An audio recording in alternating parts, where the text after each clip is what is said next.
Recording in progress.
Um, May I invite Dr. Mohan to start off today's proceedings?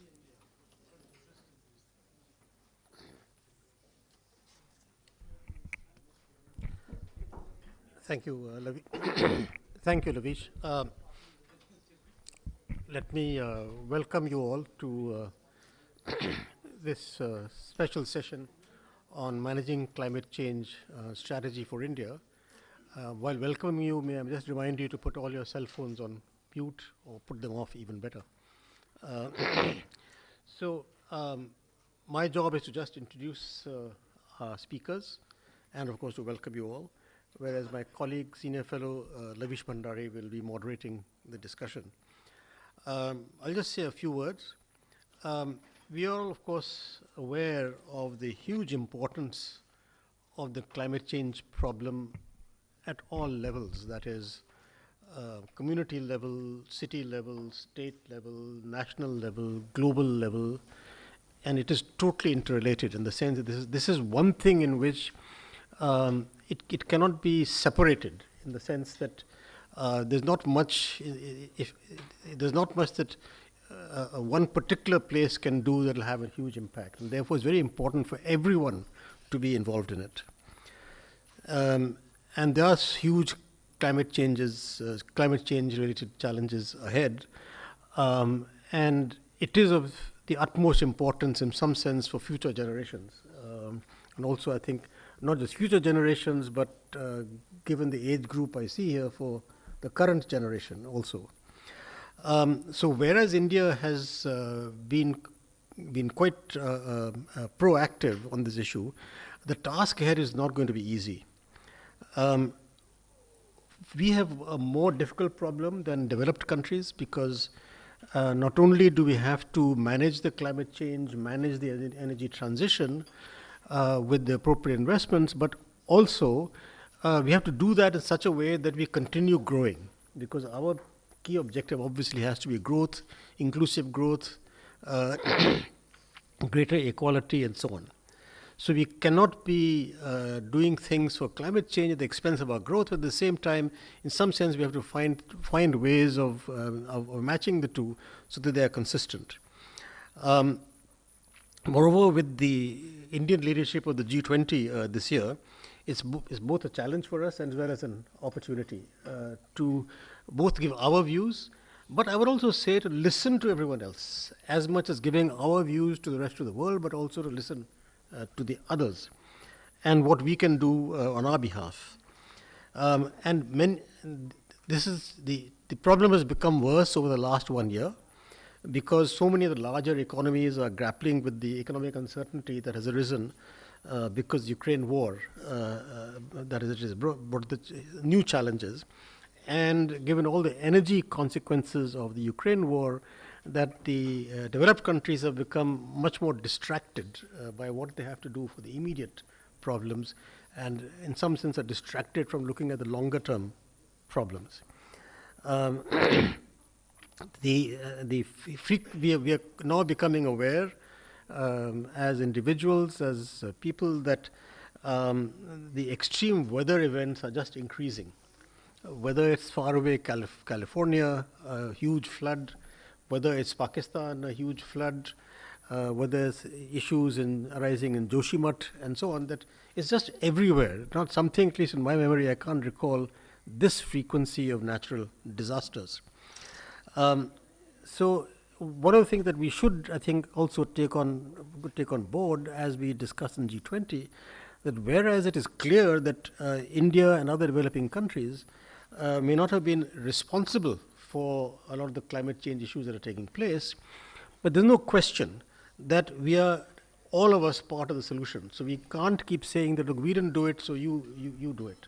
We've got to do as much as possible as we can, while realizing that, look, it's they who did the damage. So going on from that, we need to really combine economic and political concerns, social concerns, in facing these challenges. So given the importance of this issue for us and the world at large, and the many difficult actions to be taken, it will be essential to achieve a political consensus on the way forward in both the short and long terms, which is why we requested Ram Madhav ji to be with us this afternoon, so that this discussion can continue to be extended from just expert forums to the larger society that we have. Let me just say a few words about Ram Madhavji. Apart from being a leading politician, he is a social leader, author, and thinker. He's a founding member of the Governing Council of the India Foundation, where he has been the curator of major annual, global, and national multilateral initiatives like the Indian Ocean Conference, the Dharma Dhamma Conference, ASEAN India Youth Summit, which has involved heads of nations and leaders of government, besides academics and public-spirited individuals. And this is sort of the context I was saying that we have to be engaging much more with the rest of the world. Most recently, of course, he has been instrumental in ideating the Religion 20 Forum as part of India's presidency of the G20. He has, of course, served as the National General Secretary of the Bharatiya Janata Party during 2014 to 20, responsible for handling the political affairs of Jammu and Kashmir, Assam, and northeastern states of India. He is, of course, a very active contributor to platforms like Indian Express, Hindustan Times, and others. And he has, of course, been widely regarded for his contributions in the field of strategic thinking, political philosophy, and India's foreign policy. Our colleague, Mr. Ahluwalia, Montek Singh Ahluwalia, is a distinguished fellow at CSEP, which is probably the most important post he's ever held in his life. He came back to India from the World Bank in 1979 as Economic Advisor at Ministry of Finance. I followed him in 1980, so we have known each other for a very, very long time. Starting from Economic Advisor Ministry of Finance, he was a constant figure as a leading policy practitioner in all governments until 2014. And of course, his last position was the Deputy Chairman of the Planning Commission, which he held from 2004 to 14. He co-authored Redistribution. I just should mention the first book that he did was when he was in the World Bank. He was, I think, the youngest division chief in the World Bank ever. I don't think I'm wrong on that. And before income distribution, etc., became important and people had been concerned about it, he was among the people. He was a co-author of the book on redistribution with growth. So equitable growth has been his concern right from the beginning of his professional life. More recently, of course, in February 2020, he published his book Backstage, The Story Behind India's Growth Years, which of course is Insider's account from 1985 to 2014. At CSEP, he has been engaging almost full-time to the issue of climate change. So thank you very much, both of you, for taking the time to be with us. And Lavish, can I hand over to you?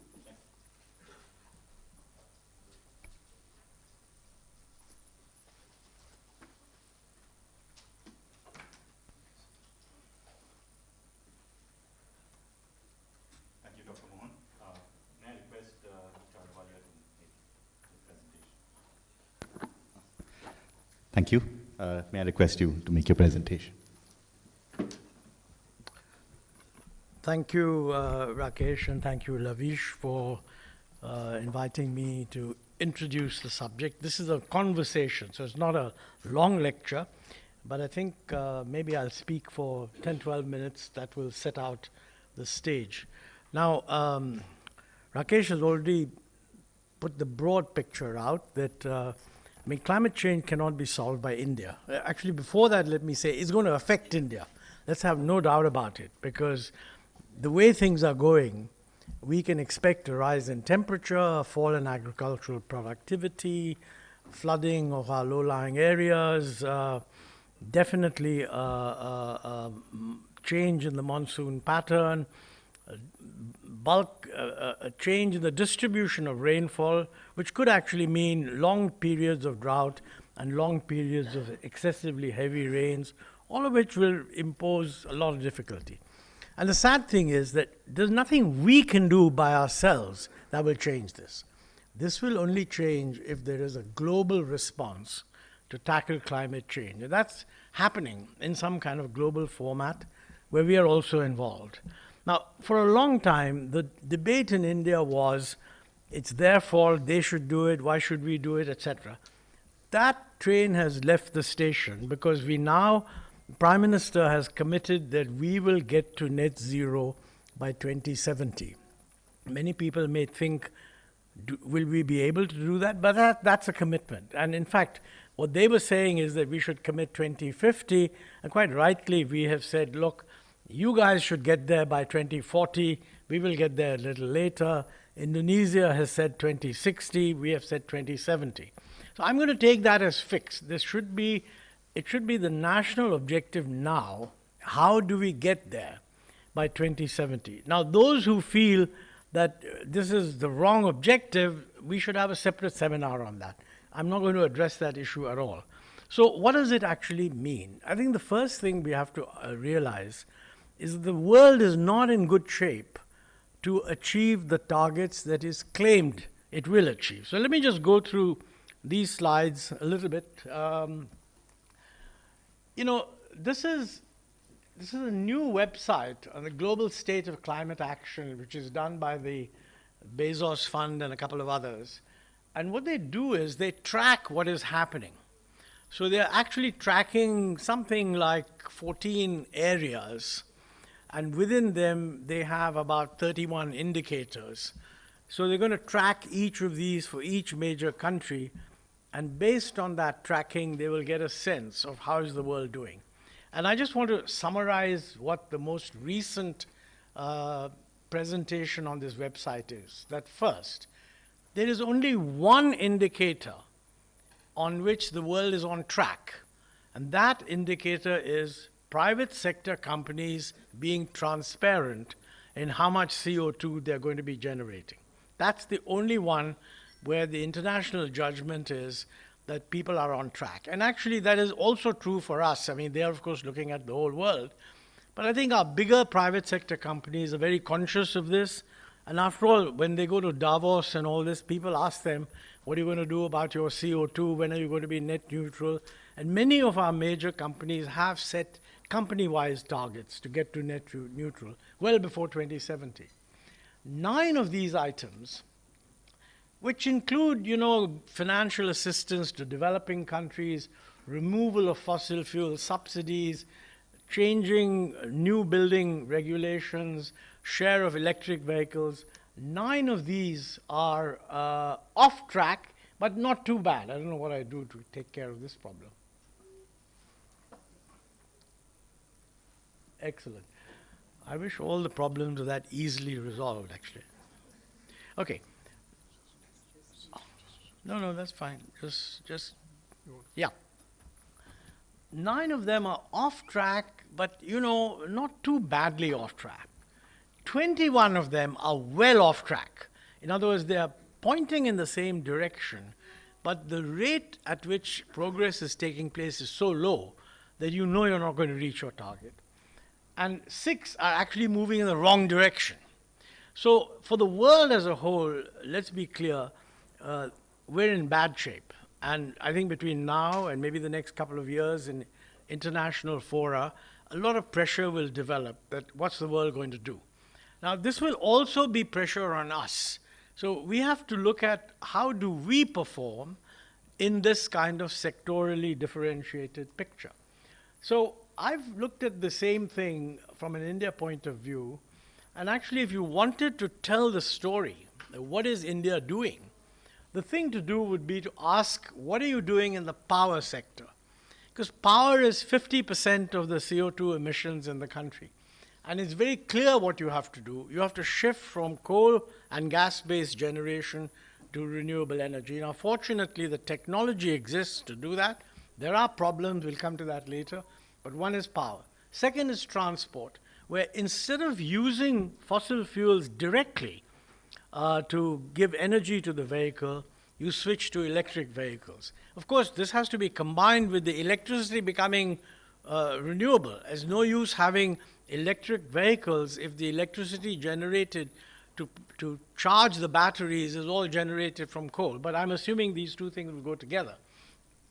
The third is industry, where you have a lot of hard-to-abate areas. It's not very easy what to do, But, things like cement, things like steel, things like petroleum refining, basically, instead of using fossil fuels, they can, in fact, use hydrogen, and the idea should be to use green hydrogen.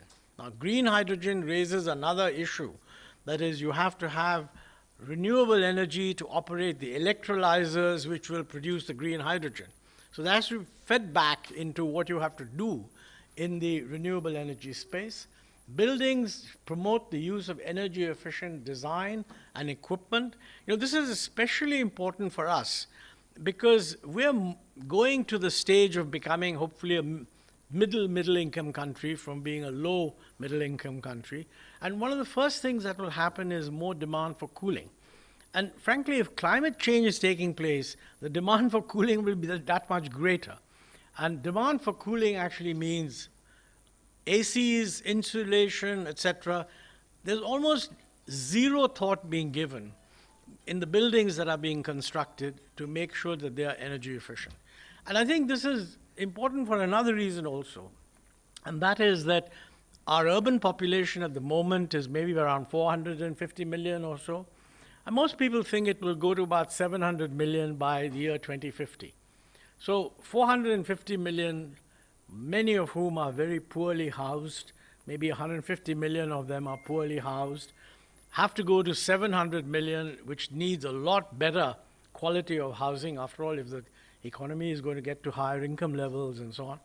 So a huge amount of the building capacity that will exist in India by 2050 has yet to be built. So that shows how far back we are, but it also gives you an opportunity because you can leapfrog. That's not the case in the West. I mean, in the West, all the buildings they need are already there. Their population is actually going to shrink. So they have to do retrofitting. That's not the case in India. We have to build these things. So there's a big advantage if we can build them from scratch in the right direction, expanding forestry and what you do in agriculture to reduce methane. So that's a range of things. And I think this illustrates the fact in each of these sectors, and you'll see when we discuss power, it's not a single silver bullet. In each sector, there are multiple actions that are needed. So let's look at what we have to do. Now, this is just to give you a sense of how much is needed. This chart is taken from a paper produced in Irade, Jyoti Parekh and others. I mean, they're all there at the bottom. And this optimizes a way of reducing emissions to get to net zero either by 2050 or by 2060, or what's going to happen on a business as usual basis. So the purpose of this chart is to show you how much we have to go. The brown line on top is business as usual. Whatever progress there is, it will keep on happening. Slowly, renewable energy capacity will also increase, and the carbon will shoot up and then come down, but not get to zero. The blue is what you need. The model is telling you how to get there. So technically, what the model is saying is that technology exists to do it, but we have to see how difficult that is. But even that will require carbon dioxide to increase a little bit, not a little bit, a fair bit, and then come down. And then you have, if you want to get to net zero by 2050, even then there'll be some increase, but very quickly coming down. So I think the reason I'm mentioning this is that, too much of when we discuss, is everything happening? People say, oh, we're building renewable energy capacity. You're going to build renewable energy even in the business as usual. The real question is, are we even remotely building it up at the scale and pace needed to achieve the end result? And the difference between the brown line and let's say the green line, because we are not aiming at zero by 2050, remember that to go net zero for power by 2060 is consistent with getting to net zero by 2070 for the economy as a whole. Because power is in many ways the easiest thing to decarbonize because the technology already exists. So that's a huge change that has to be brought about. Now let's see what we need to, I will just speak on this slide and then ask Ram Madhav ji to pitch in because this is a conversation. I think this is just to tell you what are the areas which we have to pick up. Every one of these areas can become a source of intense controversy. Number one, if you're going to do that much increase in renewable energy, the system must be able to finance the creation of renewable energy capacity. Renewable energy, by the way, is more upfront capital intensive than simply coal. So the upfront need for investment will be much greater. Later on, we'll have benefits, but in the short run, you have a bigger burden. Second, if you go to renewable energy, then the power is not a steady stream. And frankly, if you're running a distribution system, you want power when people want power. So having a sequence which says in the middle of the day for 8 hours we can have a lot of power, most of which will be surplus, doesn't help. Therefore, you need to combine this with some method of storing the extra power. And that brings you into batteries. Now the technology exists. At the moment, it's expensive. Hopefully, it'll become cheaper over time. And we shouldn't underestimate that, because this is not an Indian problem alone. This is a problem all over the world. So everyone who is interested and capable of technology change will be working on how to handle battery technologies. And we should be producing batteries, but also producing ones that are really efficient.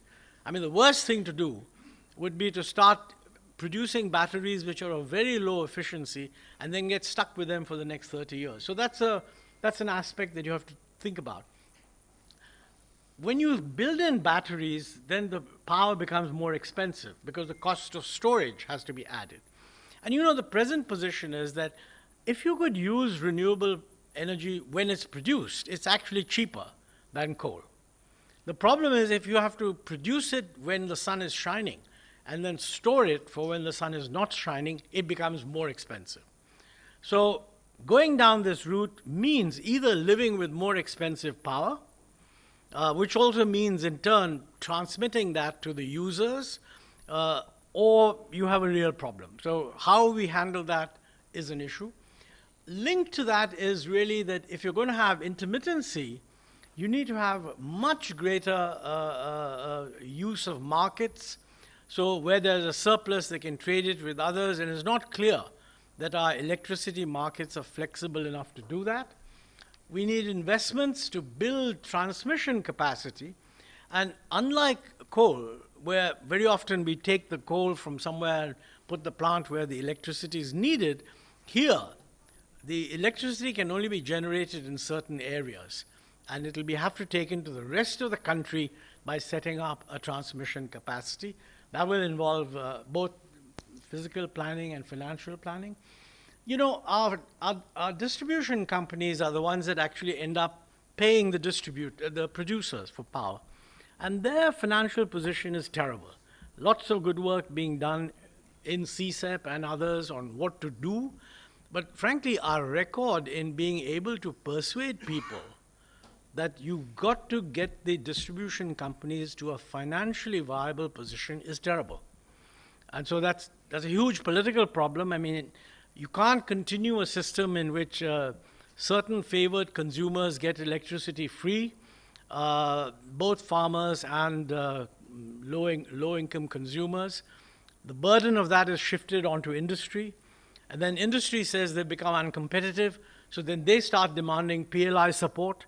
So it's a very interesting thing. Instead of directly subsidizing the electricity, we are cross-subsidizing by charging too much for industry, and those fellows are rushing to the government and saying, give us PLI support. It's a contradiction in terms. I've mentioned reforming electricity markets, rationalizing energy prices. If energy is more plentifully available at one part of the day and becomes scarce in another, then the logical thing is the price of electricity should vary. It should be high when electricity is scarce, low when it's in surplus.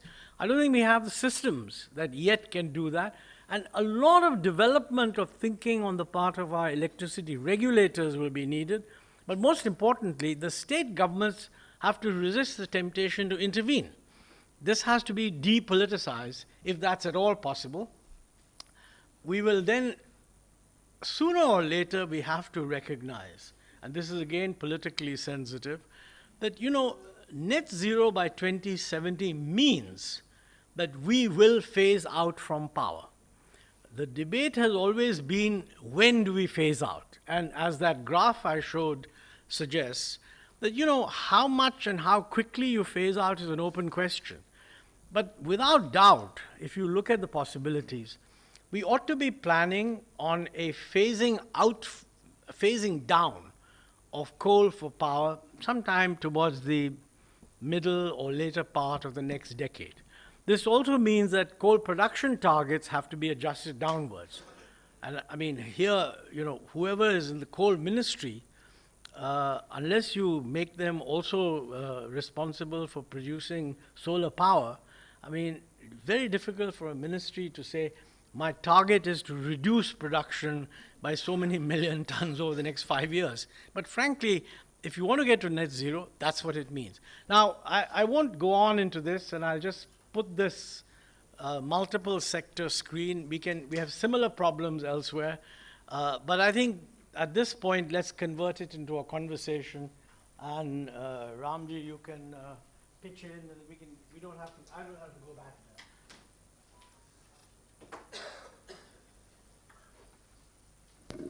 It's all yours. Yeah, sure.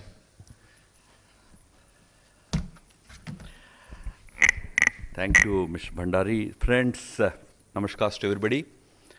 I used to consider people like Dr. Ahluwalia, Dr. Mohan as great experts, legendary figures in this development economics area. So when I was invited to share the DAS with them, I was a little taken aback, surprised. I thought, what could be the reason for inviting somebody like me who is not even a student of economics, nor environmental sciences or anything. I was a student of political science. I had my master's in political science. My doctorate is in philosophy. So why I was called? So I thought, from the organizer's point of view, there are two people in the country who do not require any qualification. One is politicians, you all know, but the other is bureaucrats. My apologies to any bureaucrat sitting here. Both of us can be heading ministries, globalization today, Gobar gas tomorrow. All that is required is one transfer. And we are considered experts in both areas. So probably they thought that, you know, as a politician, he can talk about everything and anything, whether he knows or doesn't know. But let us see what the political or social people have to say on this. But when the next question is why I decided to come, that is more important for me. I decided to come for one important reason, that I am as much committed to this climate agenda as probably Dr. Mohan or Dr. Ahluwalia or all of you are. I consider it as a very, very important agenda for the country, for the people, and for the whole world. As it is rightly pointed out, it cannot be the agenda for any one nation or one community or one region. It has to be a global agenda. Now, that has prompted me to come and share a few ideas with you, but more in discussion. I thought I will just place a few ideas from the political point of view about this most important issue. Firstly, I mentioned it in an informal conversation earlier also. See, this whole climate discourse is stuck between two poles. One is a very highly technical side, which the economists, environmental experts espouse from time to time, try to alert us. But the vocabulary is so difficult that, you know, common man, for common man, it is a subject which he cannot relate with. The other side is very romantic, in the sense that if I plant a few trees, the challenge is addressed. Or if I say Mata Prithvi Putroham Prithvyah is our ancient wisdom, the problem is addressed. Both are important. The ancient wisdom of this country, when it with respect to you know, India's our world's climate, this whole creation, this earth and all that, is an important guide, important pointer to us as to how we should handle it. I remember at the Rio de Janeiro first Earth Summit in 1980, when Madam Indira Gandhi as Prime Minister went to speak. I think she was the only Prime Minister there, right? Other countries did not send prime ministers. But from India, she went. And she spoke about, that Prithvi Suktam from our great Rigveda, which starts with that famous shloka, Mata Prithvihi Putroham Prithivya. This is how we look at the whole question of climate. We revere climate. We revere nature. We revere, all the aspects of nature. First and more important challenge is to bridge this. Technological side and romantic side have to come together, and now we start talking about practical side. To start the debate, I just placed 2-3 points before you. Firstly, as far as India is concerned, on this climate question, India should give up the third world mentality. With third world mentality comes third world discourse. Why I'm saying this is, I watched Al Gore's, that famous documentary, which he produced some 5-6 years ago. The Indian representatives who spoke with him tell him very derisively when he suggests that when are you going to start taking important measures to address this challenge. Indian representatives derisively say, we will do it after 150 years. Why? The logic given was, because you did so much damage to all of us for 150 years. Both Dr. Mohan and Ahluwalia said that train has left his station. That historic grievance, who polluted the environment? Yes, we did not do that. Today also at the International Climate Forum, we take this plea that we were not the polluters. It's a fact. But the reason for that fact is we were underdeveloped. On that question of underdevelopment, we won elections. Having won elections on this question, we go to Global Forum and say, you can't blame us because we were underdeveloped, we did not pollute. That is the old mindset. India needs to give it up. The second problem with governments, when I say governments, I'm not talking about the government of India or government of any state. Generally, I'm talking about the political discourse. In political discourse, it is easy to always say that now people should come forward. Now for everything, people are the solution. I beg to differ. In this particular case, governments are the problem. Or rather, governments are the answer to present climate challenges. Why? Just now I was watching Dr. Ahluwalia's presentation. 50% of the carbon emissions happen because of energy production. I think that's a figure you gave. People are not doing it. You talked about phasing out coal-fired energy generation. We're adding. Well, we are committing to so many climate targets also, we are forced to add to additional coal-fired power generation in our country. So, question is about policies, but what happens sometimes is, when policies, because of certain targets, like today we have ambitious targets that we have to become a $10 trillion economy by 2030. In fact, government gave that reason also in the COP summits repeatedly, that we have our own developmental needs. We have our own targets to achieve. So, while in our eagerness or in our commitment or sincerity to achieve those targets, we sometimes do things that actually go against the other commitments, like climate. So there, I think that governments have to realize, number one, give up that third world discourse. Number two, understand that governments have to take the initiative, then people follow. Of course, I was going through that presentation. The appliances part of it is hardly 5-7%, or maximum 13%. That means people's contribution is hardly 13%. Okay, now we gave a call, sustainable consumption. That's for people. Sustainable consumption as a goal, if people take up very sincerely also, you are only addressing 13% part of it. 30% is industry, where again, it's a government which has to take tough decisions.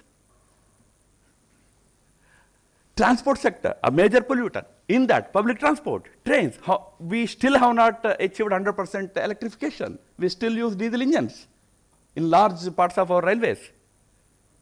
So sectorally, we need to now, government needs to realize that government is the challenge, governance is the challenge. Certain tough decisions have to be taken. Finally, I would like to also say that in this, at least for India,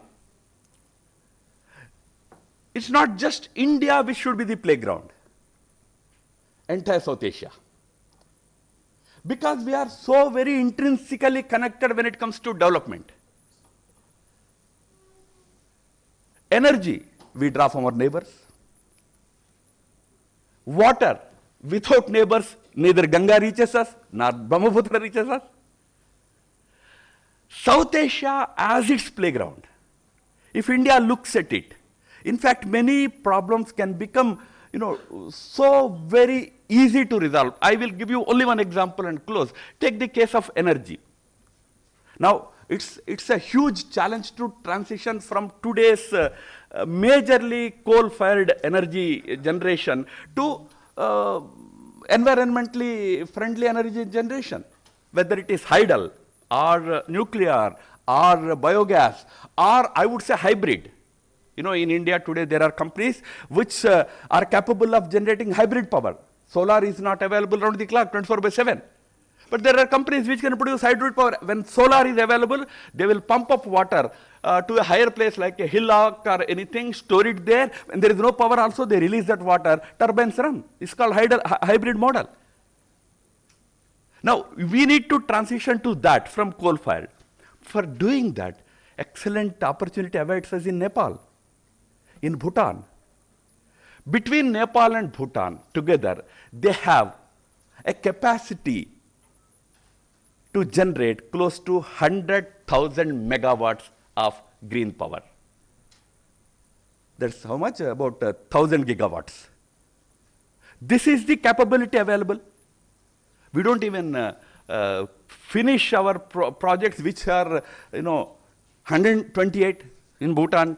Tatas have started 128 megawatt power project, hydel project, could not complete. Because we do not see this as an opportunity. Left to India, we have certain limitations. Within that limitations, then you turn to nuclear. I mean, there are countries which have 80% of their energy needs met by nuclear power. We need to go for those measures with determination. This can be done only by the governments. Government, again, is doing so much, like, ethanol thing. The target was 20%. We have already reached 10% of ethanol mix in our fuels, fossil fuels, which is definitely a good progress. Similarly, we are today generating close to 150 gigawatts of renewable power, solar power. It's also an achievement. So in that direction, government is doing so many things. But I thought that these 2-3 important factors, if the government and if policymakers also keep in mind, moving forward in this direction becomes easier. On people question, maybe during course of the discussion, I have a few ideas which I would like to share. Again, thank you, the organizers, for inviting me.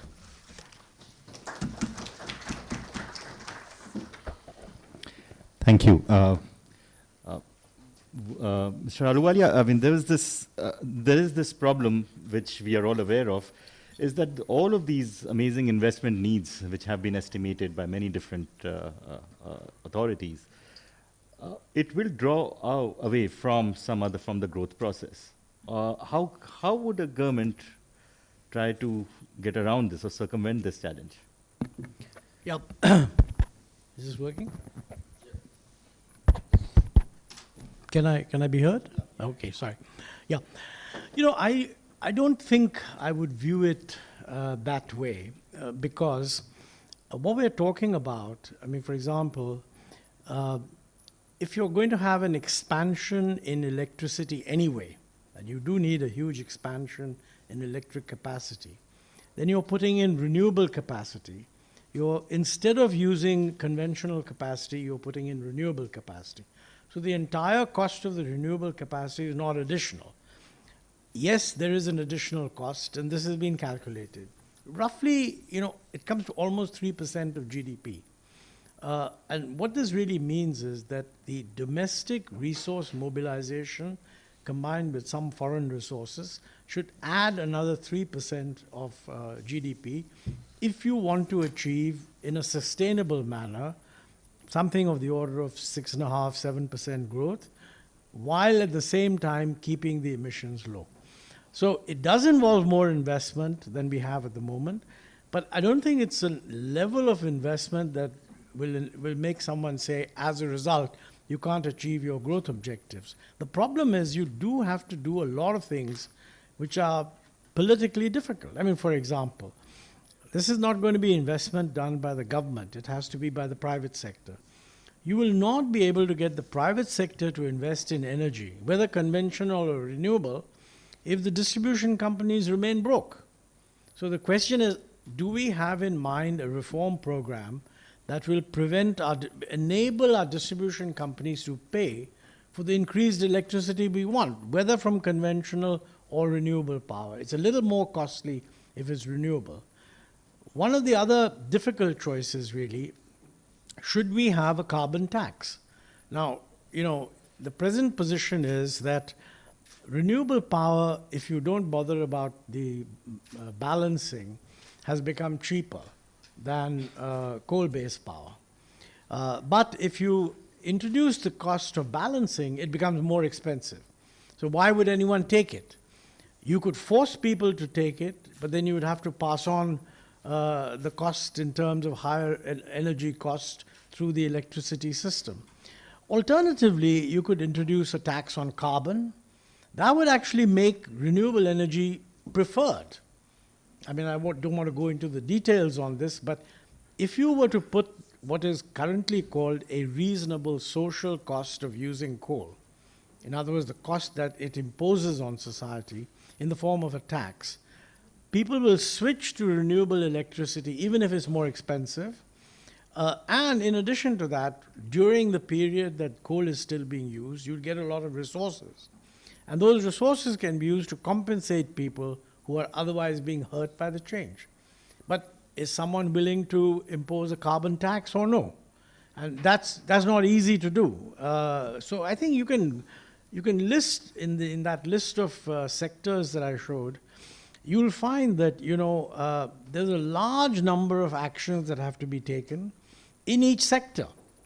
Some have to be taken by the central government, some have to be taken by the state governments, some have to be taken by city governments. I mean, for example, you want to get away from using too much fossil fuel for transportation.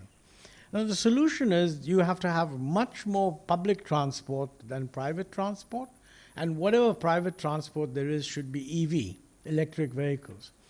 To get the public transport going, some municipality has to put in place decent buses. Now, the present position is virtually everybody, every state, is ordering a few thousand buses. But that is kind of a naam ke vaste response, which is good, makes people aware. But there's no program that would actually phase in all electric vehicles by some date, because the municipalities don't have the resources. So I think the how to mobilize the resources to finance the transition is very crucial. Of course, in the debate, there's a lot of talk about international support, and I think, the way you can get climate justice is not by saying, we don't want to do anything because you caused the problem, but you can say, well, look, it's going to cost us a lot of money, and you did all this stuff, so you better pay. At the moment, by the way, there's no willingness to do that. But I don't know whether as development, as discussions proceed, whether the international community will be more willing to come forward. I'm sure this is one of the things that will come up in the G20. And, if India can, within the G20, show some progress where the global community signals to the existing multilateral development financing institutions that they have to greatly expand their supply of concessional capital, that would help. Thank you. Dr. Madhav, I'll take up on that one issue. Sorry. I'll take on that issue of global interaction. A lot of the challenges that have just been outlined by Mr. Ahluwalia are actually, India is not the only country facing them. Just about the whole developing world is suffering from the same sets of challenges.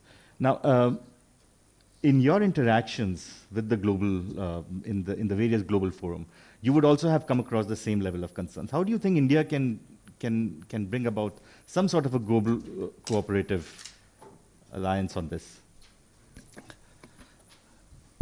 Yeah, thank you.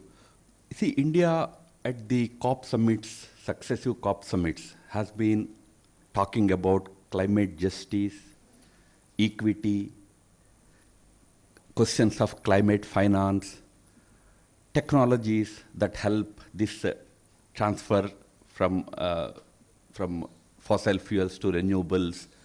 On these issues, India is very proactively talking to the world powers, especially the developed world, developed countries. I think on that, very little is being done by the developed countries. So here, I can definitely use that historical grievances argument that you have done all the damage. Now, when we are ready to, help mitigate it, you are not ready, coming forward enough to, finance it, support it. I can tell you something very interesting. We host a conference called the Indian Ocean Conference annually. Last year at the conference in Abu Dhabi, in front of the American and other officials, the Prime Minister of Fiji raised this issue. He said that I was told that I should do so many things for my country, tiny country of Fiji, to address this climate challenge. I'm ready to do it. But when I asked what will be the support, I was told $1 million. He said, how can I do this? If you don't support me for at least the cost that I incur as a country, a tiny country, which is willing to now join this effort, but the developed world, which has benefited from all this, what has happened, today is not ready to spare money. It is willing to give billions of dollars to Ukraine war. Again, $40 billion was offered. I'm not getting into the politics of it. But why such kind of a money is not available for these things, for this transition? India is championing it. If you see the latest round of Egypt, round of talks also, our environment minister emphasized on these issues once again. He said that we champion these causes because it's not just about us. Of course, India today wants to lead the global south in these efforts. And here, these countries have to come forward. See, if that doesn't happen, what will happen, I tell you? The pessimism I talked about earlier. I happened to meet with one official from an African country. This was before our government came in 2014. It was in 2012. We had an interaction. Those days, we used to aggressively push for the Solar Alliance, International Solar Alliance. Luckily, you were also there in the government, Dr. Manmohan Singh.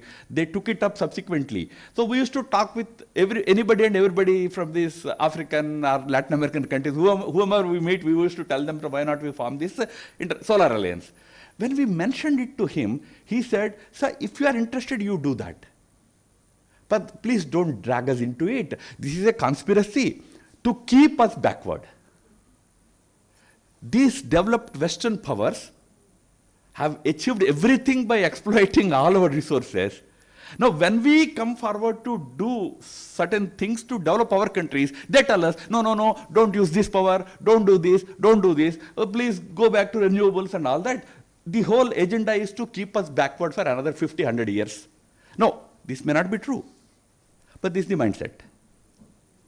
So the West or the developed world must realize that although they may not like us talking about these things of historical responsibilities, etc., they have a contemporary responsibility of opening their purses, spending more money on helping the developing world, which is more than willing to do it, because at the end of the day, if it continues, the bigger victims will be the developing world.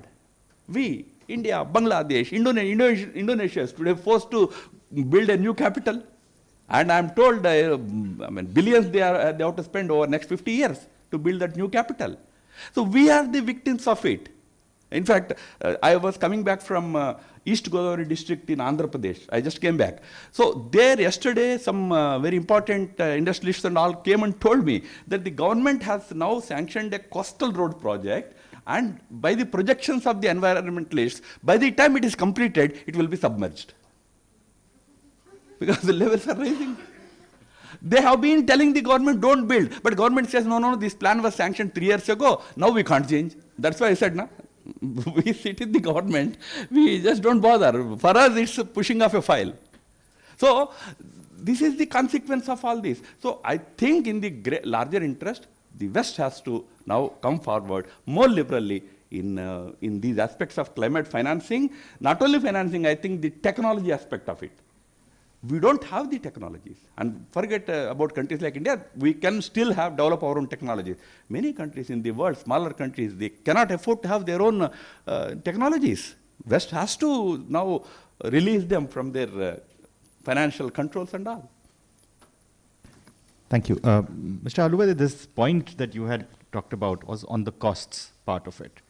And I'm going to just blow that point up a bit more. I mean, almost all of these transitions will create probably a much higher cost production process across the board. I mean, whether it is in the transportation sector or in industry or otherwise. How would we deal with that? No, I mean, the only way you'll deal with that is you have to finance the additional costs. I mean, there's no question that, let me step back. Number one, I don't think the solution is don't make the transition. Let's face it, for the next 50 years, there will be no technological progress in coal-based power. Nobody is investing in it. Whatever technological progress is going to be in the others. So if you say, no, I want to use coal-based power, you'll just have the equivalent of the Ambassador and the Fiat in your energy sector for the next 20 years. Okay? So I think when the world makes a technological leap, you pretty much have to go with the world. So that's one thing. We don't have the option. Unless you want to relegate yourself to an industrial museum or something. Now, is it going to cost money? Of course it's going to cost money. But you know, moving from 5% growth to 7.5% growth is also going to cost money. I mean, right now, the average growth rate is much below what we are targeting. If we want to achieve that, it's going to take more money. The real question is, can we mobilize that money? And the short answer will be that we have too many useless subsidies in the system that are absorbing resources. Now, it's very easy for an economist to say that, but for a politician to persuade people that here is the poetry of a beautiful transition and a nicer life, but I'm afraid in order to do that, I have to either impose some tax or withdraw some subsidy or adjust a price. That becomes difficult, but that's why politics is so important. So I don't think we should say it can't be done. It can be done. And the question is, how do you make it politically possible to do it? That's tough. But more than that, you know, right now, I don't even think there's a public appreciation that it needs to be done. And there are many people, as Mr. Ram Madhav was saying, there are many people who say, no, why should we carry on with coal? I mean, it's a well-established. I personally think, by the way, the concern about technology is a little overdone by us in our international negotiations.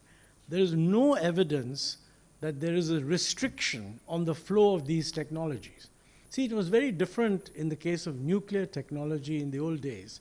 They had the technology, they were not willing to share it. Any of this technology is commercially available.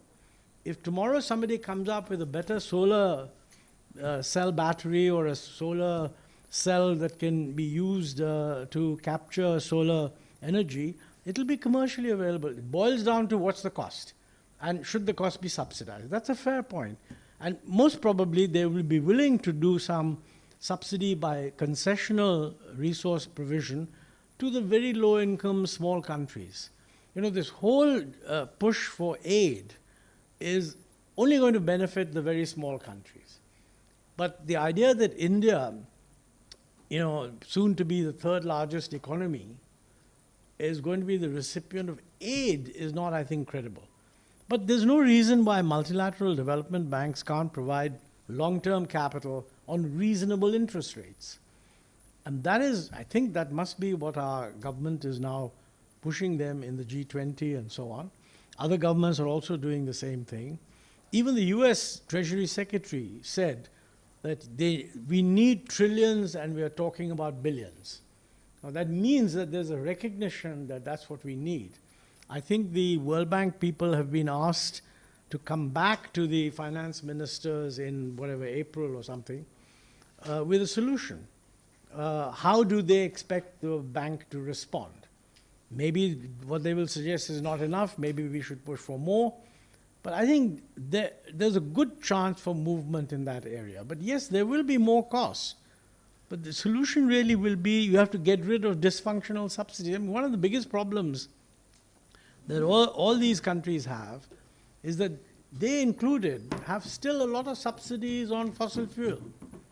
So they would say that, look, if the idea is to get away from fossil fuel, why on earth are you subsidizing it? And we could ask them the same question. Dr. Madhav, would you like to respond to some of those points? Or, I have my... Yes, I mean, technologies to be made available to countries that cannot afford should be on the agenda. I agree that it's a free flow, but free flow where you can afford, as you also pointed out. But suppose a country cannot afford it, what should it do? Should it, like, today we are going in for newer technologies like hydrogen-based fuels. Those technologies, maybe India with its, prowess or its manpower, technological manpower, it may be able to achieve it. But what about other countries? So there, I think, either they subsidize it, they decide that these technologies which are required for countries to complete this transition in time. Now, otherwise what happens is we had CDGs. So when CDGs were first announced, you were all in the government. How many times we have postponed them? Today now it is 2030. So similarly, today's targets of environmental climate change targets can again be extended. In 2030, you will say, no, not 2050. We will commit by 2070. 2070 wala will go to 2090. If that should not happen, this transition should be global responsibility, especially responsibility of the global north, which has both financial and technological resources. They have to come forward. That's all that I'm saying. Yes, those who can afford can still access those technologies. But question is those who cannot afford, what will they do? Will they be at the mercy of the companies, the corporations, the power sector giants, or no? There will be a responsible way of dealing with all the countries in the world. I think that is an important question to ponder. Mr. Ahluwalia, as someone who spent so long in the government, there has always been a problem associated with interaction between different arms of the government or different ministries, or even vertically between the center and the state and the local. And you've just outlined an agenda which clearly requires coordination. Yeah, no, absolutely. I think that's one of the things that comes out very clearly, that if you set yourself the target that this is where we want to get, and as Ram Madhavji said, some of these targets may slip, they often do. But nevertheless, it's good to have a target. You will find that that target is converted into a series of targets for power, buildings, transport, electrification, industry, etc. I have been arguing that, it is not all that useful to focus on 2070, because that's so far away that we will, let us have what I call a granular, detailed plan for the next 10 years. Something like Niti Aayog could work on that in consultation with the states. What do we expect the center to do for the next 10 years? What do we expect the states to do? And for example, if we are going to have this much more renewable capacity, how to get that is a big problem of financing, etc. But if you're going to have that, then what is the structure of the electricity market going to be? How much variation in time of day metering are you going to allow? And this should all be sort of worked out that by, let's say, 2035, these things should have happened in the power sector, including reductions, changes, systemic changes in distribution companies, which will lead to better efficiency. Now, you know, if states that don't achieve it will end up not doing well. They will not be giving good quality power to industry. They will not be able to attract industrialists. I mean, today, every state, in fact, the first 2 pages of every newspaper is now an advertisement for the investment schemes of different states all over the country. I mean, the one most important thing I would have thought is reliable power at an appropriate price. Now, people will soon work this out, and industrialists will tell the state government that, look, you want industry, but what's the position regarding power? So slowly this has to seep down, but we need to set targets for the next 10 years. For example, how many electric vehicles, two-wheelers will be sold in the total? How many three-wheelers? How many four-wheelers? How many light transport? Obviously, some are much more difficult. What are we going to achieve in steel, cement? Now, in cement, for example, one of the industrial chaps was telling us that they are going to go net zero by 2040. I mean, Dalmia Cement, I think, was saying that. I think. Other people, you know, industry, etc., they're saying that. So the big corporates are very aware that if you want to raise money abroad, if you want to go to Davos and look good, the first thing somebody asks you is, when are you going to be net zero? Now, those chaps are not saying what the governments are saying, that no, you cause the problem, you do it. They're saying, yeah, we're going to be net zero by X or Y or Z. So we need a little bit of that to be fed into the system. But, you know, I mean, I think Ram mentioned the railways issue. We're in a very good position there in this sense, that within a couple of years, the entire railway track will be electrified. This is a program that was begun 20 years ago. It should have been finished 10 years ago. These things, but we're there now. In 2 years, India's electric network will be electrified. But as he pointed out, we still have a huge number of diesel engines. What is more, we have just opened a factory which is going to produce new diesel engines, and the government is committed to buying 1,000 of them every year, okay? Can we renegotiate with these fellows and say, look, we don't want diesel engines now, please make electric engines? But this raises a lot of problems because it cannot be on a competitive bid basis because you already got a factory. So you have to sit down with them and negotiate. I mean, no civil servant is going to be able to do that. On the other hand, if he doesn't do that, we're committed to buy God knows how many diesel engines even when the railway track is fully electrified. So this is just giving one nitty-gritty type example. I think we can sort of, if you were to tell people what is a credible target in each sector that you can achieve, they will throw out some numbers. If you have a team questioning those numbers, they will throw out some questions. And that way you will get a granular detail that by 2035, this is what we are going to achieve. Now my guess is that if you do that, you will also be able to say that, look, we're going to phase out, we're going to start peaking coal by whatever, 2035, 2037, something like that. But whoever's running the coal ministry, it should be clear in their mind that the total requirement of coal will start going down. In which case it doesn't make sense to start a coal mine today because these things have a life of 30 years. So it has some major implications which need to be faced. So a 10-year target, granular detail, sector by sector in the things that I listed should be outlined. And frankly, the world will respect us if we have such a target. Because people will say, look, these guys are really serious.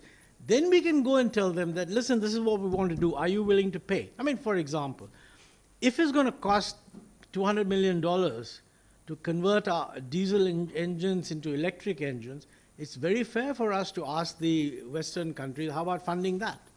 Because they are now going around saying we will not fund any coal power plant. That's okay. But I mean, how about funding this, which is actually helping in the transition?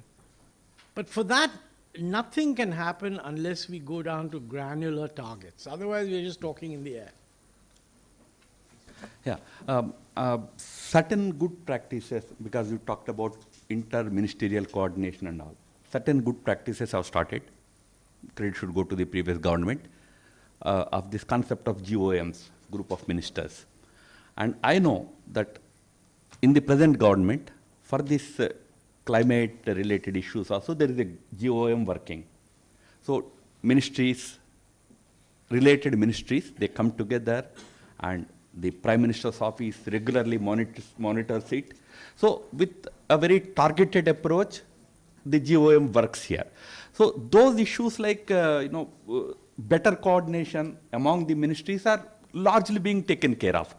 But the real challenge lies in what Dr. Ahluwalia pointed out. These targets, of course granular, but also should be sectoral. You need to put targets to different sectors. Now, on a lighter note, that's why I emphasized on that South Asia issue. We can phase out coal-based power utilization in India, maybe if we put targets for next 20 years or 30 years, it's possible. But then Bangladesh needs it. Needs power, needs power. So we are today supplying coal-based power to Bangladesh. So it won't come into our account. I mean, technically speaking, we are not using coal-based power, but we are generating. The user is another South Asian country. It may be a business model, I am not against that. Until we do the transition, everybody has the right to benefit from the business models. But I can tell you, just up above in the Himalayan ranges, Bhutan is ready with a 2000 megawatt hydropower project ready. No takers. No takers means it can only be taken by India, because that's the kind of relationship we have. You have a possibility of an alternative, we are not going for it. Because it doesn't concern India. It concerns another country. So I think we need to think in the larger regional context, of course local context, then the next should be regional, then of course global. So these sectoral approach also, sectoral targets are also very important. I also really appreciate the point that Dr. Ahluwalia made. Greater decentralization in climate change targets is going to be very beneficial. Give certain powers to states, local bodies, even village panchayats. Give it to them. I know when we were handling in our governments in the Northeast, we got at least 3 state governments to declare that they will distribute some 10,000 or 5,000 or 2,000 free e-bikes to all girl students who come in first degree in grade 10. An incentive to use e-bikes. Now, look at India's case. We are not major pollutants in automobile sector because our density of cars is very low. For 1,000 people, we have 32 cars. In Europe, for every 1,000 people, there are 800 cars. In US, there are 900 cars. We only have 32. But with that low level also, EV's penetration in India is even to this day only 2%. Why is it only 2%? When the actual level is also so. So this should increase. Do we have in any Indian city separate tracks for bikes? You see the plight of bikers in Delhi. Majority of accidents, victims are bikers. We don't have tracks. Once you have tracks, there can be e-bikes, there can be bicycles. Smaller cities can encourage bicycles. Of course, public transport has already been mentioned. So this is where decentralization helps. If we allow states and others to have their own targets, their own ways of handling it, I think some of these challenges can be definitely addressed. So one more, I mean, as in, yeah, sure. No, it's a very interesting point that Mr. Ram Madhav made, and I completely agree with him, that fullest utilization of the hydropower in Bhutan, assuming that they are willing, because they can only sell it to us, we really need to explore that. And you know, the simplest way, in my view, as you said, it's viewed as Bhutan's problem, but actually it's the solution to India's problem in terms of peak solar power. I don't see why the Solar Electricity Corporation of India, which is currently, it enters into PPAs with the solar power producers and then hope to sell this power to distribution companies. They could offer to make a purchase which would effectively be a central government guarantee of hydropower from Bhutan, which they would then use to balance off the intermittent power that is generated by different people. Okay? Now, I mean, you've got an organization there which is doing it for solar power. There's no reason why it can't do it with Bhutan. I mean, there'll be lots of other problems. Bhutan has its own NGOs to deal with. But I think we need to explore some of these things. Some of them may work, some of them may not work. But this whole issue of getting away from the assumption that the demand supply of electricity is going to be solved simply by each state. This is an example. After all, in the Solar Electric Corporation of India, they are stepping in to do what otherwise could be done by the solar producers directly entering PPAs with distribution companies, right? Because the distribution companies don't have credibility, the SECI has come in. I think for every whatever 1,000 gigawatts of solar power that the SECI contracts, it could contract with Bhutan hydropower, and it would be a wonderful balancing in the system. That's just one example. Yeah, in fact, just a couple of days ago, our External Affairs Minister was in Sri Lanka, and one of the MOUs signed was for evacuation of the solar and wind power that is going to be generated in the northern Sri Lanka into South India, across the Pak Straits. This MOU has been signed. It can be a trend setter. We can do similar thing. We have a similar arrangement with Nepal. We evacuate Nepalese power into India, and of course, from India it sometimes goes into Bangladesh and other, mainly to Bangladesh. Similar thing is possible with Bhutan. That's why I said, left alone, Bhutan can generate 50,000, it has the capacity to generate 50,000 megawatts of green power, green energy. Nepal has 30,000 megawatt capacity for green energy. This is the kind of capacity available in our neighborhood. And countries like Bhutan, actually not very expensive also for transition. For generation of hydel is not really very expensive. If I tell you the rate at which Bhutan supplies power, you will be surprised, it's 3 rupees. I'd like to just, one of the really difficult problems in many of the electricity related things is the ability to get on, for instance, improve the operations of some of the institutions, DISCOMs, for instance. It seems that it's very, very difficult to be able to address the subsidy issues, for instance. Now, in the political realm, how do you think, where are the major problems coming from, and how do you think we can address these? No, see, DISCOMs are again state controlled. States, it's a state subject. But as far as one major step that Government of India has taken, a very important step I believe, was in the case of Adani Power. They are generating power in Jharkhand. They have their own transmission line to supply and link it to the grid in Bangladesh. I think it is the only private operator who has availed that new scheme of the government. So now that opens up one opportunity for more private companies to, first of all, get into transmission aspect. Like I told you, now there is an MOU between Sri Lanka and India for evacuating power from there to India. Now, Sri Lanka will allow, most probably, they will allow private operators to come and exploit the capacity for wind power and solar power. These two power generation can happen in Sri Lanka big time. In fact, I know, I have read in papers that Adani's have plans for 12,000 megawatt power generation in Sri Lanka. 12,000 megawatt. That means so much capacity is available there. The only challenge earlier was how do you bring it to India?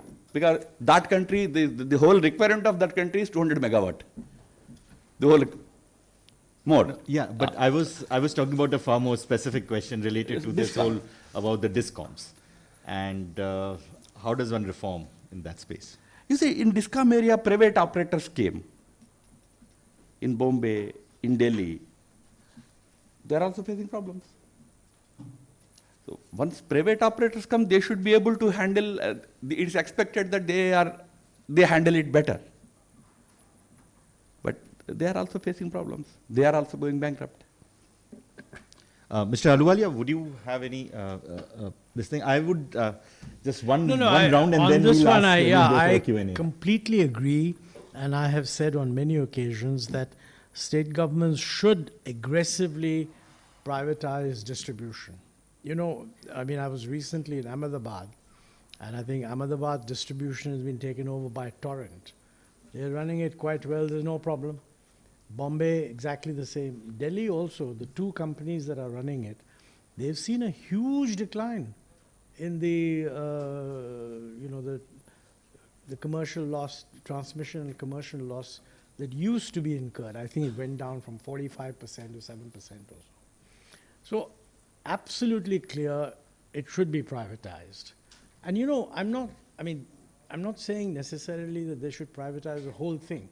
But frankly, in my view, each state should have some private sector distribution so that they can compare what's happening in the private sector to what's happening in the public sector with the same state and the same overall governance situation. We need something like that. I think if you do this, two things will happen. Number one, the private sector will push the government very hard to allow an increase in tariffs when it's justified.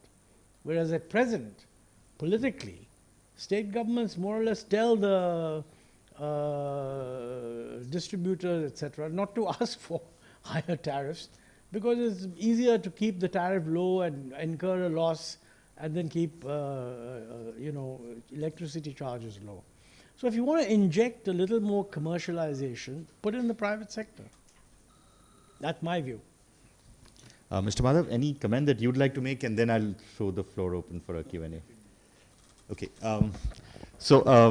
I'd request questions from the audience. There are just one rule, please. Only environment and climate change related questions. Nothing on the budget. Nothing on OROP. Thanks. Can I ask the lady there at the back, and then I'll come to you, sir. Yeah. Can you introduce yourself first? Good afternoon, everyone. I'm Riddhi Gupta. I am a legislative assistant to a member of parliament. I have two questions for the esteemed panel. The first one being that do you see climate change becoming an electoral issue anytime soon?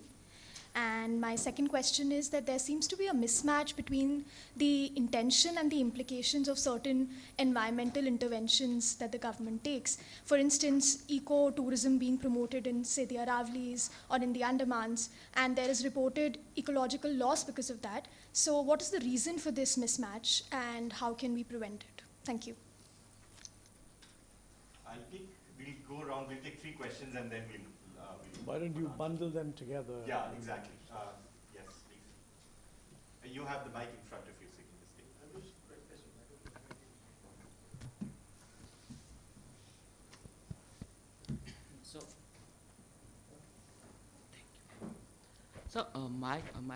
Myself Samar Rai, and I'm studying international relations.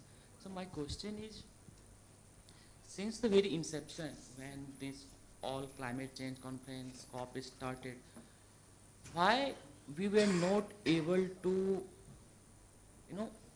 amalgamate the mitigation and adaptation both? Why there was a different, I think, a parallel track going between mitigation and adaptation?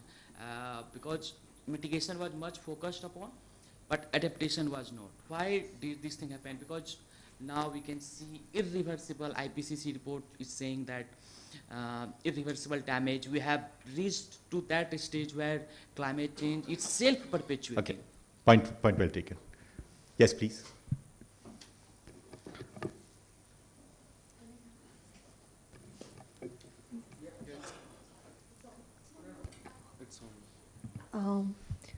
Please Yeah, introduce yourself first. Yeah. Right. This is Nivedita Mukherjee from the Sunday Garden. My question is that we know that the West does not meet up to its commitments.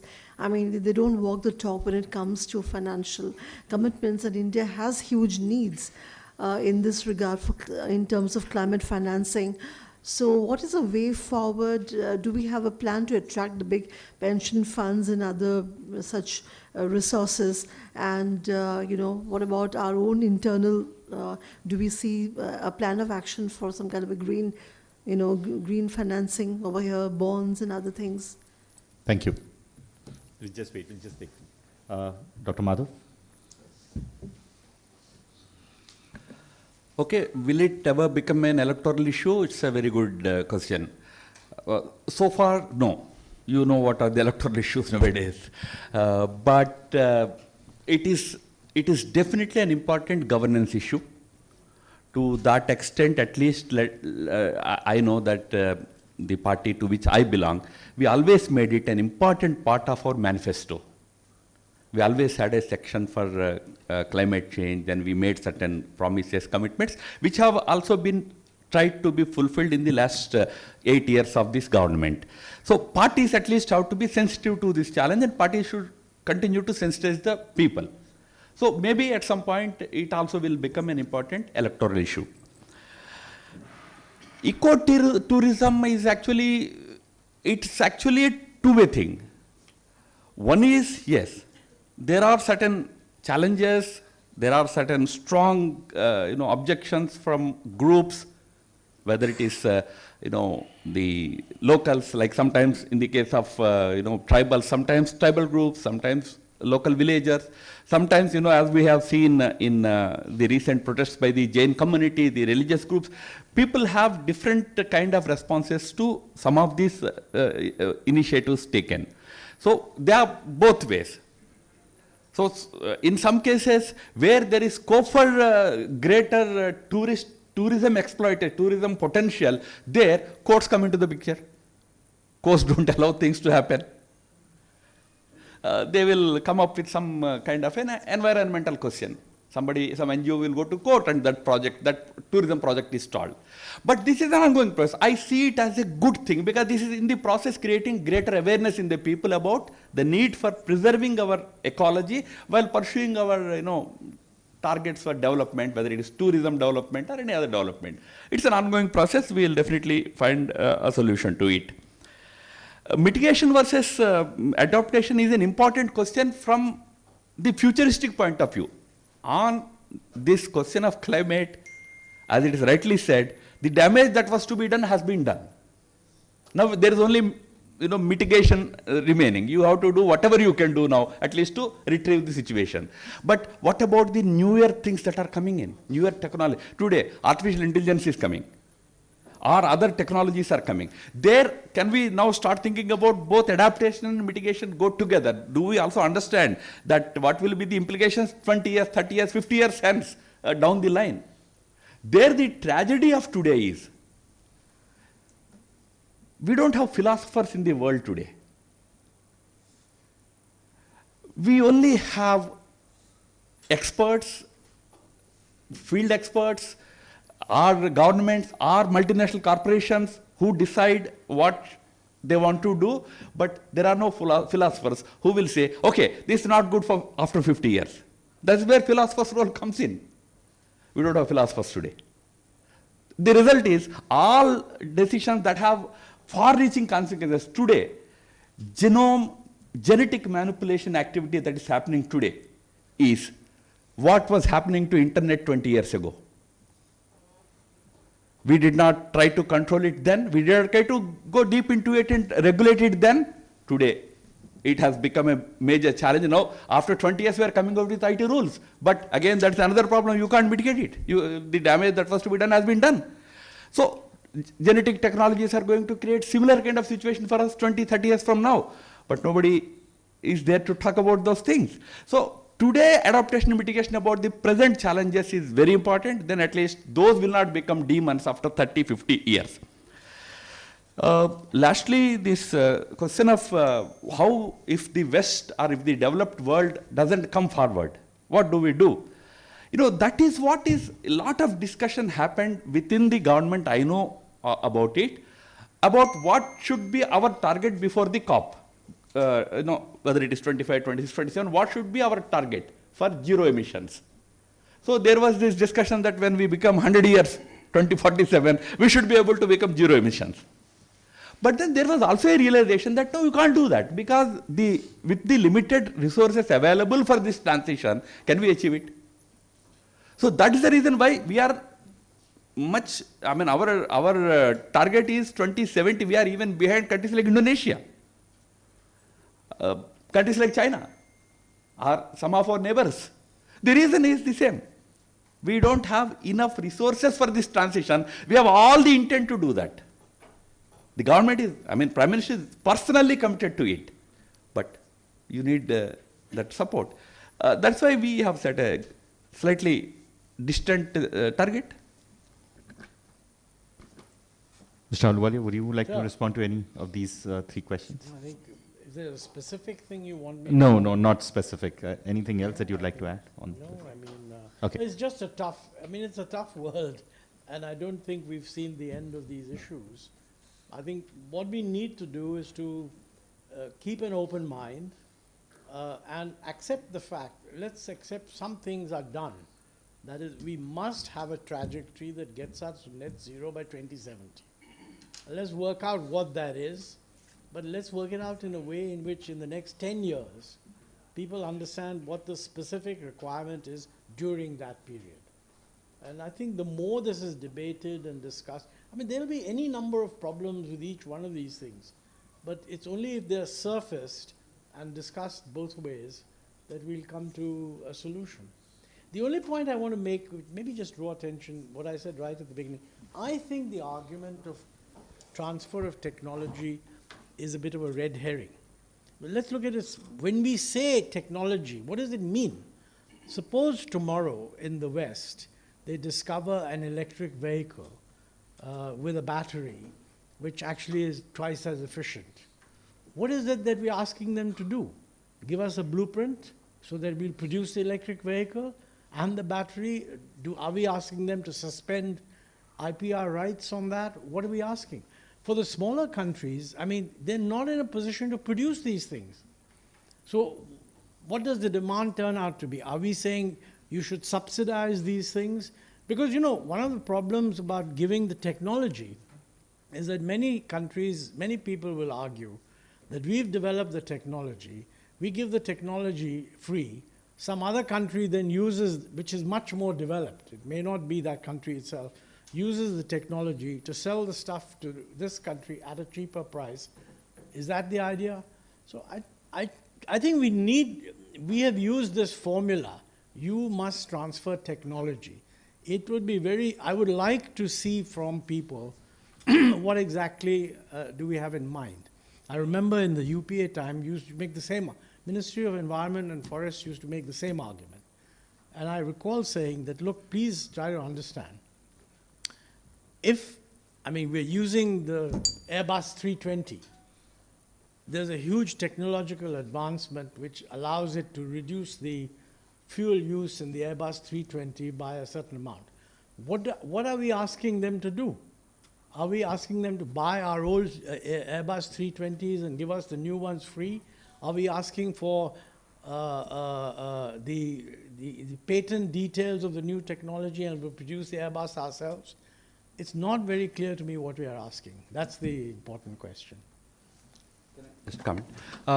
I fully appreciate that nobody can ask for technologies to be freely handed over to countries or handed down to any other company and all that. I totally take that. There was a time in not very long history, in 50s and 60s, the story of Japan-US relationship, where in fact Japan used to be called as a copy country, where technologies used to be freely exchanged. that was the time when this patent regime was so not very strict. In fact, in 1962 or 63, I don't remember exactly, when the Prime Minister of Japan went to France. Who was the President of France, sir? That very famous leader. Sir? De Gaulle. Charles de Gaulle was the president. Prime Minister of Japan presents a small box which contains a transistor.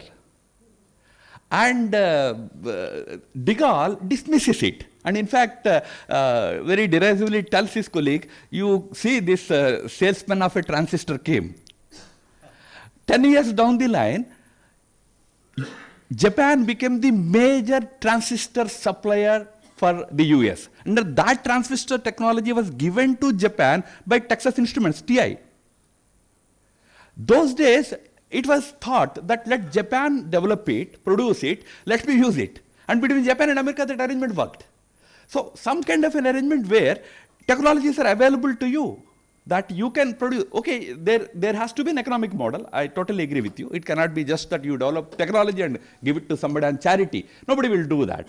But there should be a model where countries can benefit from it. Some such thing, at least on, for example, solar panels. How to maximize the output of solar panels, and that so much new research is happening. I don't see any reason why it cannot be more liberally shared with countries that have solar power. That is Global South. It cannot afford a South Africa, a Mexico, an Indonesia, India may be different, but other countries cannot afford to do all that research at to that huge cost. There, I thought there is some possibility, but otherwise, yes, we can't simply expect everybody to give their new technologies freely. Thank you. Yeah, Dr. Mohan. Mr. Madhav, I want to ask a much broader question. Montek gave what I would characterize, which is the kind of technocratic solutions that people like us are very good at giving. Now, each of the areas that he mentioned involves a lot of difficulties. That is, raising of electricity prices, for example. You talked about cycle tracks and so on. You might remember my brother, Professor Rakesh Mohan, was a major promoter, but he lost. That is, there was just one BRT set up, and there was a cycle track there. It's actually been destroyed, actually, deliberately. Somehow there isn't a popular or political support for many of these measures. Otherwise, these solutions are known. Also, talking about phasing out of coal whenever it happens, on the human side, states like Jharkhand, there's just so many people employed in coal. How will we deal with all these things socially, politically, etc.? I think that we know the technocratic solutions. How do people like us help in communicating, talking with, learning also from politicians, etc., to take this forward so that there's much greater understanding among the people? Look, these things have to be done, otherwise we all had it.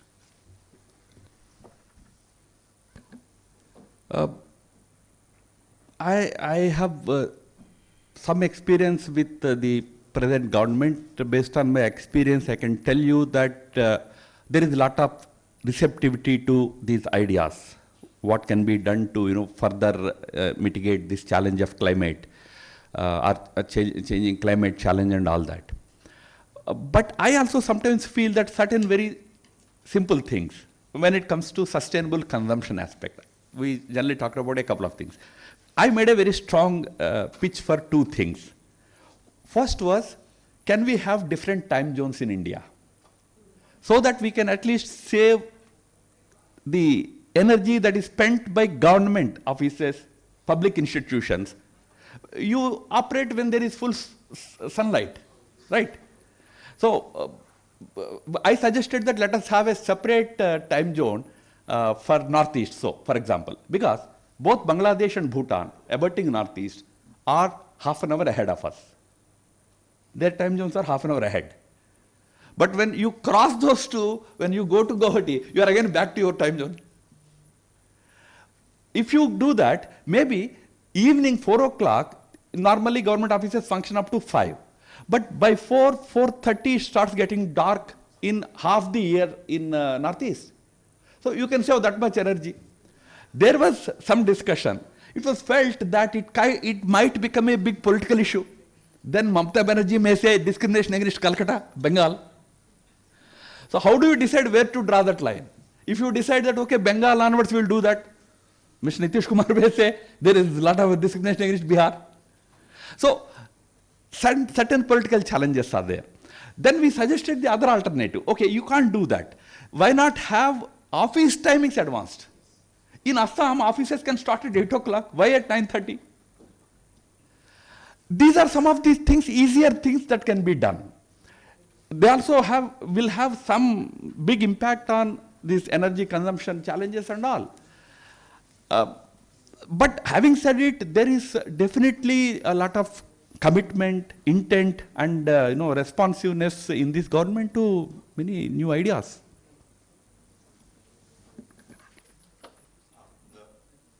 There was a lady there, and then you, sir, and then you, sir. Good evening. I'm Divyanshi. I'm a legislative assistant to a member of parliament.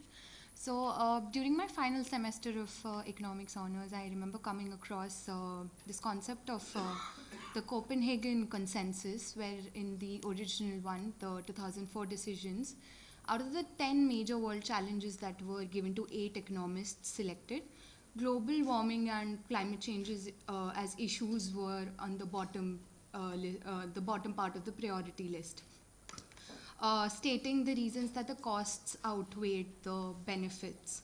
So my question here is, it sort of also circles back to what Ram sir said initially, that there needs to be this sort of parity in terms of the terminologies and the approach used by environmentalists and economists and the idea of romanticism that's given to it. So the question is, how feasible is it to study the entire idea of managing climate change with the cost-benefit analysis, and how far have we come along that system so far from 2004 to now? Okay. Yes, sir.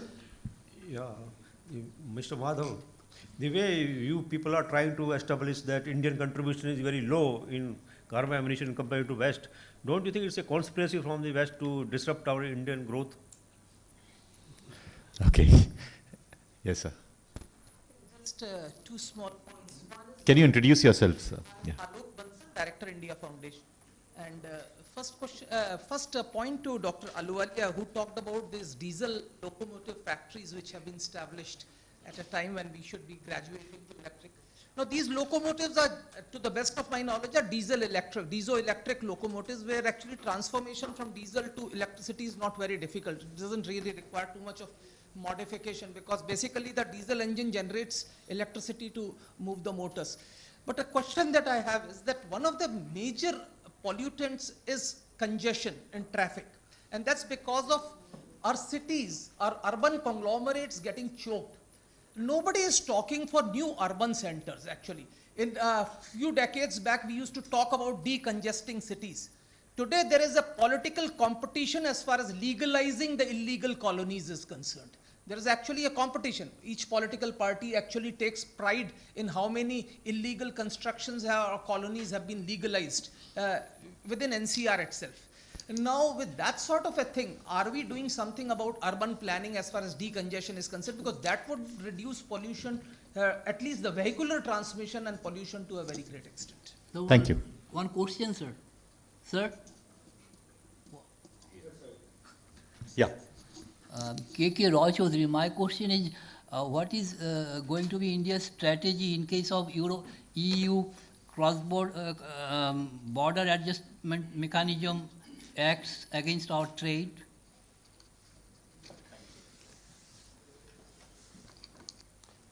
Mr. Madhav. I think the first question only Dr. Ahluwalia can answer. cost-benefit analysis of it. But you see, India has, in the successive COP summits, not just now, right, even in the past also in different fora, has always clearly stated that while we have our development and growth agendas in place and which we want to achieve, we are at the same time very committed to this much more significant global humanistic agenda of climate control or climate mitigation. So there is no need to think that either India will succumb to this agenda, climate agenda, and sacrifice its growth objectives, or it will go pursuing its growth objectives and sacrifice environment agenda. It knows how to balance out both these things.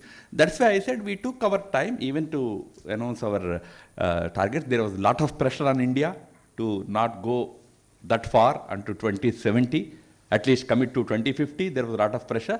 Yet India decided that we will take our time, but we will still commit to that, both the agendas. Yes, urban management is an important subject, no doubt.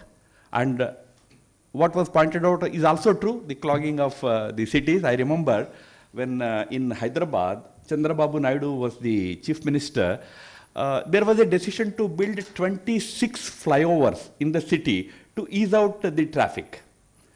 So Professor IIT director was there, a very renowned intellectual in early 2000s. I'm forgetting his name. He, no sir, South Indian, Ranganathan. So he came to Delhi. So he had a meeting with the chief minister. And chief minister very proudly made a PowerPoint presentation about how he is trying to ease out the traffic in Hyderabad city by building these 26 flyovers. And the director asked a simple question, Mr. Naidu, after 10 years, you will have traffic congestions on the flyovers. What will you do? So we have to look at these challenges from that perspective. We are having a kind of an ad hoc or a piecemeal approach to it. Today I have congestion, I will have to ease it out. Having said it, government, especially this government, has put a lot of emphasis on public transport. Today almost 12 cities in the country, or even more cities in the country, have metro rail systems that are reducing pressure on the urban road transport system. People also have to cooperate. So EVs is another solution, electric vehicles is another solution.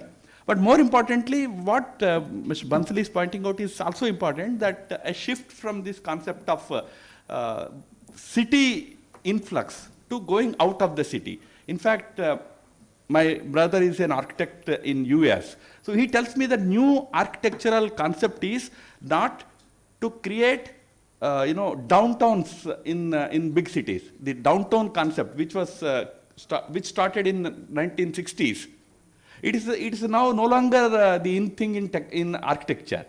It's going out. People should be going out for jobs, for works.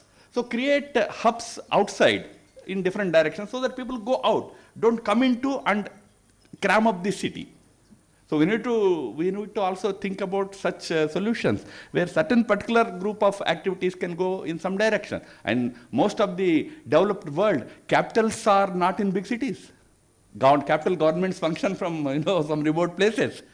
So if we take out governments from cities, it's a solution. So such solutions have to be thought of, and especially at a time when India is fast urbanizing. And the Urban Development Minister the other day in the press conference said by 2025, 40% of India will be living in urban centers, which is huge. 40% means close to 600 to 700 million people living in urban centers. Can our urban centers cope? I would like to make a last point about this population.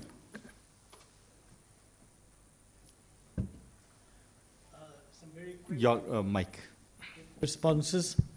No, I think on the cities issue, I quite agree with what was said, that it's tough, but we need to somehow make the maximum effort possible. A huge upgradation in the state governments of the whole mechanism for planning for cities is needed, because this has been vastly neglected. And I think the figures I mentioned the expansion in the urban population, which you're going to see in India in the next 20 years, you will be putting as many people in cities as in the whole of Europe over the last 200 years. So it's a transformation that is enormous, and I'm not sure that we have the mechanisms in the states to do the planning for it. I was delivering the convocation address yesterday, or day before yesterday, at CEP in Ahmedabad. And I made a casual remark that, the only way we are going to we need to have more cities, because we cannot have the existing metropolitan cities expand. They're already far too dense. But, the only way you can get the kind of will and public support for a new city is if you create a new state. So I said, in my view, many of our states are too big, and it's not a bad idea to split them up and create new states, because then when you create a new state capital, for which the central government should provide assistance, many people will get together and say, okay, let's do what is necessary. Otherwise, it's going to be a horrendous problem. So frankly, 6 or 7 cities of medium size created in a world-class manner with truly modern would be a terrific contribution. But I fear that unless maybe this is something you can put into the political frame, some of our bigger states are just too big. I mean, they would be as large as the top 4 or 5 countries in the world. And frankly, I think we need to do that. That's point number 1. 2, I agree on the diesel electric, but that only creates an overwhelming compulsion to do it right now. I mean, it's the simplest thing in the world. I think there's too much focus on working on the existing. I think there's some work going on in one of the railway kind of establishment, how to convert the existing diesel engines to electric locos. But since we have this very modern factory, let's get them to produce them right away, in which case that will be a real transfer of technology, because whatever technology they use, we can fit into the existing diesels. So that would be a very, very good granular target within the next 10-year period. And I think the last point was on the cost-benefit analysis. I think there has been a lot.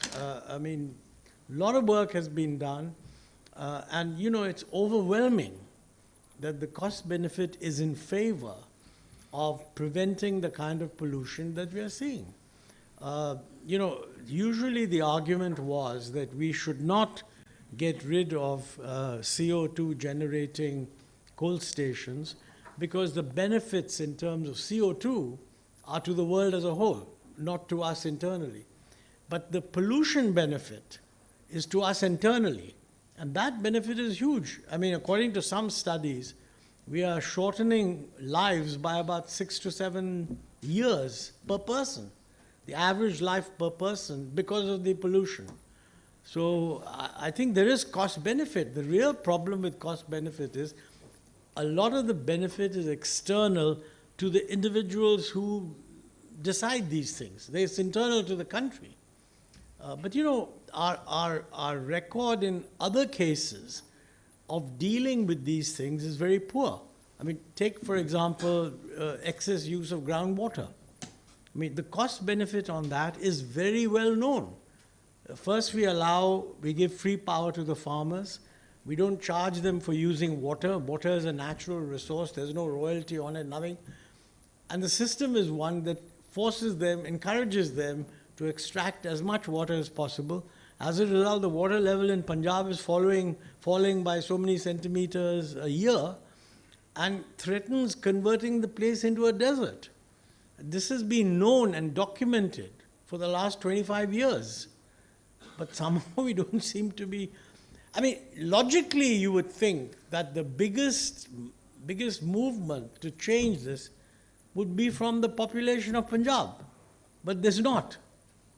So there is a lack of somehow the public being made aware of the fact that it's not just some vague thing, some poetic thing called environment that's being destroyed. It's actually going to be your livelihood. The only trouble is the cost is borne maybe come 10 years down the road, and nobody cares about costs 10 years down the road. And that's the biggest problem with climate change also. Mr. Ahluwalia, there was one more question on how does India deal with the CBAM? You mean the carbon, EU's carbon border adjustment? CBAM is coming, and we can, that's a very good point. My own view as an economist, and this is connected with the cost issue, there should be a carbon tax, very clear, okay? It's very difficult to do, and even countries that have much better public understanding are failing to do it. Most obviously the United States. I mean, the logic of a carbon tax is as relevant there as it is here. If we introduced a carbon tax, a lot of the problems of switching to the new technology would become virtually automatic. And as long as fossil fuels existed, we'd get a lot of revenue, which we could use to solve this kind of thing that Rakesh was talking about. How do we help people in areas which are phasing out of coal? Now, in the absence of a carbon tax, what is being talked about, which I think we have passed a law which will make it possible to implement, is some kind of a cap-and-trade system. I personally do not think that a cap-and-trade system is the best, but that is what other countries are also doing. I mean, Europe doesn't have a carbon tax, but they have a cap-and-trade system. It's much more difficult to run. It's very non-transparent. But I think if we introduce a cap-and-trade system which the Europeans feel is calibrated around the right numbers, we will avoid the dangers of the CBAM. But if we don't have a carbon tax and we don't have a cap-and-trade system, yes, there will be duties on our exports, and we'll have to suffer. Mr. Madhav, any closing remarks? I just wanted to add only one thing that is missing in all this discourse on climate change, that is population. Both the humans and animals. We need to also think seriously about it. India has this honor of becoming the largest country in terms of population in the world. It has already become, or very soon going to become. Population growth rates have come down. TFR in India has now come down to 2. But with 2 TFR also, we will be reaching 170 crore, 1.7 billion by 2060 or 2065, when we start actually registering negative growth. So with that in mind, you have to talk about climate challenges. I mean, growing climate challenges. With 1.4 billion, we have this problem. With 1.7 billion, what will be the future? Same applies to the animal population, and domestic animals are 60–70% in India. So we need to think about these things, because they are also a major reason for carbon emissions, pollution and all that. So while we revere in India, I always say that let us revere our animals, but also rear them properly. We have to think seriously about these issues also. Thank you. Mr. Ahluwalia, any closing remarks? Oh, okay. Dr. Mohan, may I request you to pose a vote of thanks?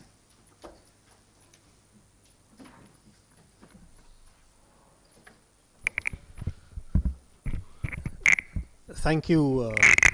I'd like to. I think it's on. Yeah, it's on.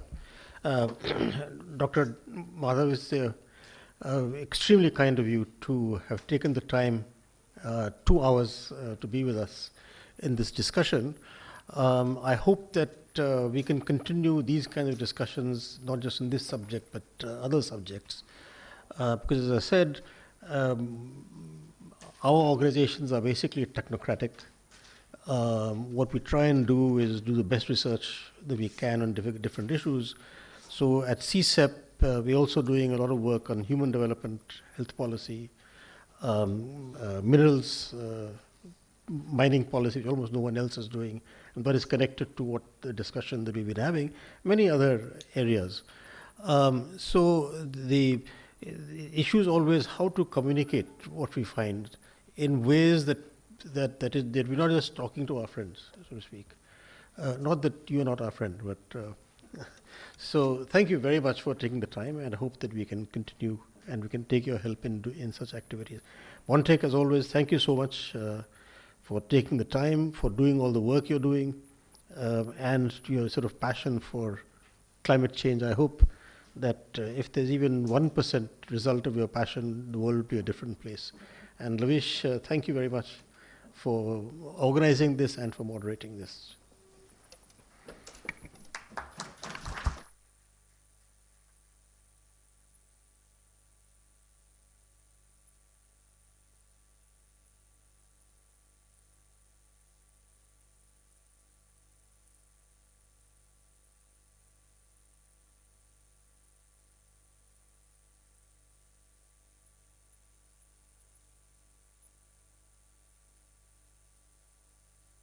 Recording stopped.